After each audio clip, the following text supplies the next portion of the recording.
Morning everyone, welcome back to Half Sugar Sinking. In our last episode, Shi Wan and Chen found themselves at the center of a storm after a video went viral.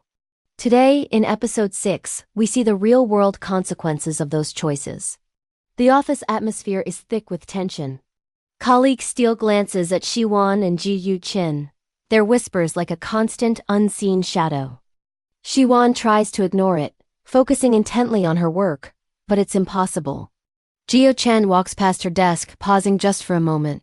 He sets down a small takeaway coffee, still warm, right beside her keyboard. There's no note, no word, just a simple, familiar gesture. She looks up, and their eyes meet for a fraction of a second.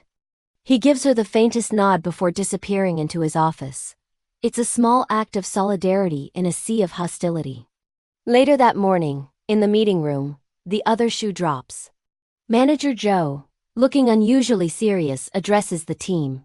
He announces that the board has decided to reassign the cross-city cooperation project, handing it over to the headquarters team in Shanghai.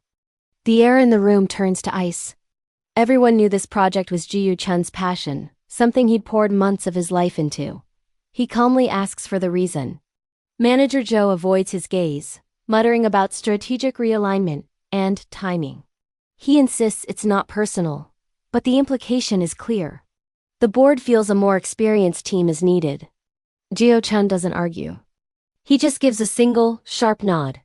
During the lunch break, Shi Wan is in the pantry when Lin Wantong finds her. "Can we talk?" she asks softly. They find a quiet corner. Lin Wantong gets straight to the point. "I heard about the project. I'm sorry." Shi Wan's voice is barely a whisper, heavy with guilt. "It's because of me, isn't it?" "The rumors, the video. Lin Wantong shakes her head. "Not entirely," she explains. "There have been whispers about Chen being distracted for a while. The video just gave them the excuse they needed." Shi Wan's fingers tighten around her water bottle. Lin Wantong looks at her earnestly. "Listen, Shi Wan, he chose you. That's a huge decision.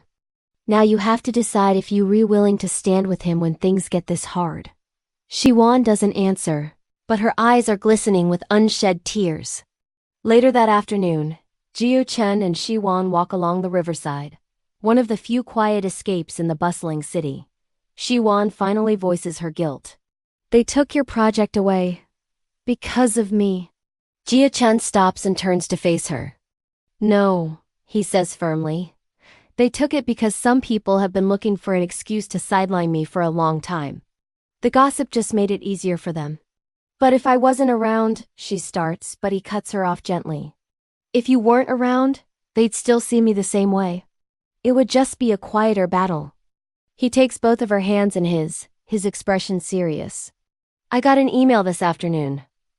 From headquarters. They're offering me a position in Shanghai.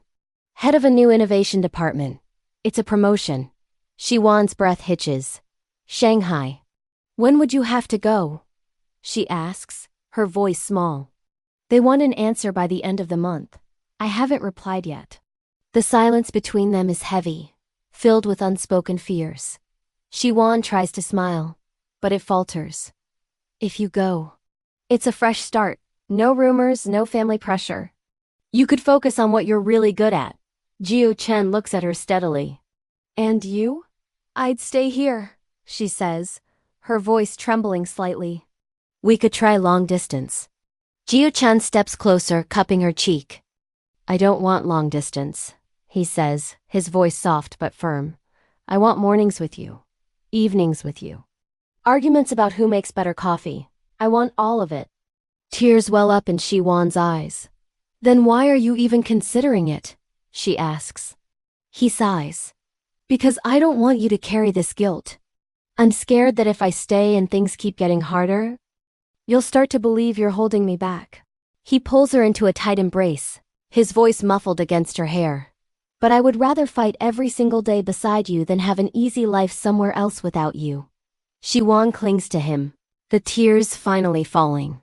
They stand there, holding each other, as the setting sun paints the sky in shades of orange and gold. The episode ends with a poignant thought. Some choices don't have a right answer. only the one that hurts less when you wake up the next morning. What a powerful and difficult choice they're facing. What do you think Chen should do? Stay and fight, or take the fresh start in Shanghai? And what about Shi Wan's role in all of this? Let me know your thoughts in the comments below. Thanks for watching, and I'll see you next time for another episode of Half Sugar Sinking. Don't forget to like and subscribe.